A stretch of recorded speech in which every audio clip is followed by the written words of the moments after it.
This is the part about Phoenix I do like coming home to. This, and I have my motorcycle to ride around. Yeah, man. I know you talked about that, and I finally saw you when you came to do press with me the day after I got here, and I saw you on that bike, and I said, this motherfucker really has a motorcycle, man. I'm telling you, I don't know which person it was that wrote in and said Andy is the coolest white Mex Jew on the planet. But yeah, man, it's starting to all come together, nigga. The coke, the motorcycle, the fucking the DJing, the millionaire friends. Yeah, man, Andy's I'm starting to see it now. I'm that, when you see people that it all makes sense. You see a big group of people and there's that one guy who doesn't really fit in with the group. Right. I'm that guy. Right.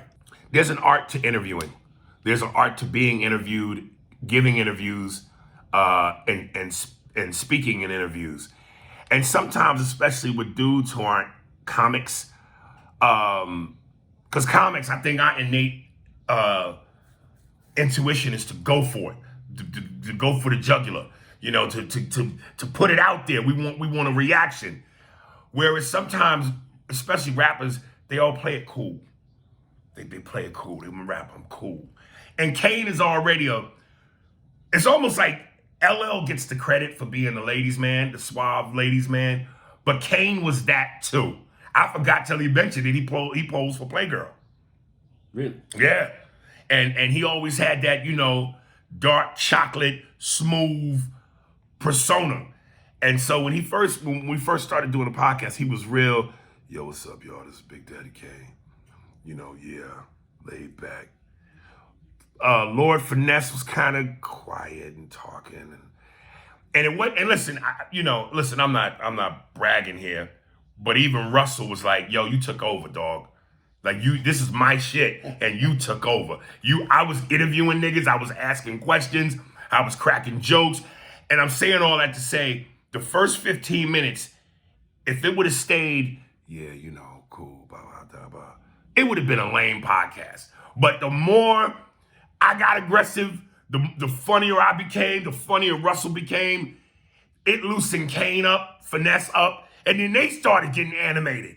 And it just ended up being great, man. It would have sounded like an old jazz station if it would have stayed in that. Yeah, welcome to 98.77 Jams. Well, we play all the hits. Coming up next, John Coltrane. With a hit record he had back in, I think it was 1987. John Coltrane, he did a song with Shirley Babst and the Jazz Water Trio.